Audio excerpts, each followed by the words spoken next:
This is Geoff with In-Depth Studies. Today we're going to look at Psalm 119, verse 97. This is it's a remarkable psalm, but it is a huge psalm.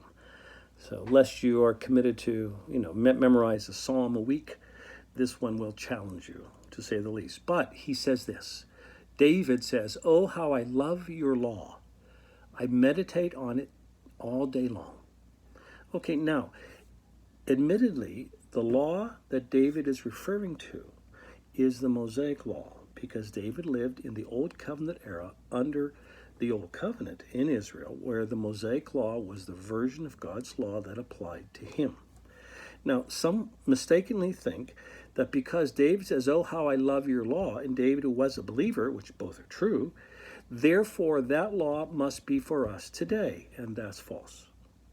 Because the point is that David, as a believer, showed his love for God by keeping his commandments.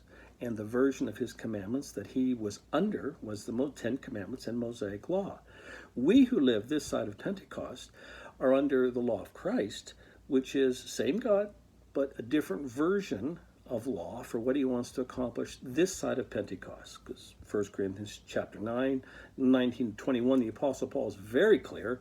He says when he talks about sharing his faith with unbelievers, he says, referring to Jews, he says, "I'm not under that law, but I'm not without law. I am under Christ's law." So this is very, very important to understand. The way you show your love for God is you desire to keep his commandments. Now, which commandments you keep, well, that depends on which era in which you lived. If you lived in the Old Covenant era, you kept the 10 Commandments and Mosaic law. If you are living this side of Pentecost in the New Covenant era, you kept the law of Christ. So thank you very much. If you have any questions, check our website, ids.org. Bye-bye.